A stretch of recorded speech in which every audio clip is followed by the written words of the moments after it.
হে ইব্রান, আসসালামু আলাইকুম। আশা করি আপনারা সবাই ভালো রয়েছেন। কিভাবে আপনার ফেসবুক পেজকে সম্পূর্ণ পার্মানেন্টলি ভাবে বা স্থায়ীভাবে ডিলিট করবেন সেই ব্যাপারটা দেখাই দিচ্ছে। চলুন শুরু করা যাক। সো আপনার ফেসবুক পেজটাকে একদম পার্মানেন্টলি ভাবে ডিলিট করার জন্য আপনি চলে আসলেন আপনার ওই যে ফেসবুক পেজে। অবশ্যই আপনার প্রোফাইল থেকে আপনার ফেসবুক পেজটা সুইচ করে নেবেন, কেমন? অলরাইট, আসার পরে কর্নারে দেখতে পারবেন 3 ডট মেনু টাচ করে দিলেন। সো এখান থেকে সবার উপরে দেখতে পারবেন ওই যে সেটিংস আইকন, তো এখানে আপনি ক্লিক করে দিলেন। এখানে ক্লিক করার পর নিচে দেখতে পারবেন একটু স্ক্রল করলে অ্যাক্সেস অ্যান্ড কন্ট্রোল, এখানে ক্লিক করে দিবেন। তো অ্যাক্সেস অ্যান্ড কন্ট্রোলে টাচ করার পর এখন হয়তো আপনারা তিনটা অপশন দেখতে পাচ্ছেন। ফার্স্টে দেখতে পারবেন ডিআরটি পেজ, আবার এছাড়াও আনপাবলিশ পেজ, এছাড়াও ডিলিট পেজ।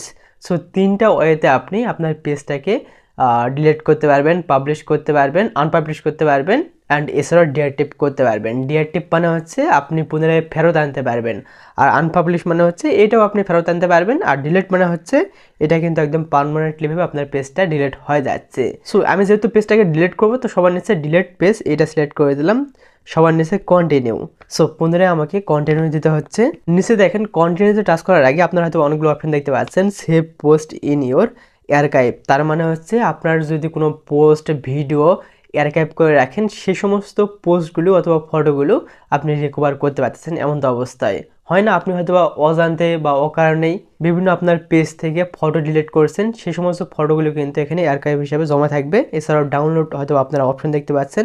সো আমার কিন্তু আর্কাইভে কোনো ফটো নেই বা ভিডিও নেই, তো সেহেতু আমি এখান থেকে কন্টিনিউ ক্লিক করে দিলাম। সো এখন আপনার প্রোফাইলের পাসওয়ার্ডটুকু এখানে দিতে হবে, যেমনটা দেখতে পাচ্ছেন আমি কিন্তু অলরেডি দিয়েছি। সো পাসওয়ার্ড দেওয়া কমপ্লিট হয়ে গেলে জাস্ট আপনি কন্টিনিউতে টাচ করে দিবেন। সো এখান থেকে ফেসবুক কিন্তু পুনরায় আপনাকে সতর্ক করতেছে যে আদৌ আপনি আপনার পেজটাকে ডিলিট করতে চাচ্ছেন কিনা। হ্যাঁ, যেহেতু আমি ডিলিট করবো, তো সেহেতু আমি এই যে ডিলিট পেজে টাচ করে দিলাম। সো অলরাইট, আপনারা হয়তো দেখতে পাচ্ছেন যে আমার একদম প্রোফাইলে সুইচ হয়ে গেল, অলরেডি আমার পেজটা ডিলিট হয়ে গেল, দেখতে পাচ্ছেন হয়তো বা। সো এভাবে চাইলে বেসিক্যালি খুব সহজে আপনার ফেসবুক পেজটাকে ডিলিট করতে পারতেছেন। ব্যাপারগুলো আপনাদের কেমন লাগলো একটু কমেন্টে জানিয়ে দিন। আর কি কারণে আপনি আপনার ফেসবুকটাকে ডিলিট করতে যাচ্ছেন বা ডিলিট করলেন, তো সেই ব্যাপারটা একটু আমাকে জানিয়ে দিতে পারেন কমেন্ট বক্সে।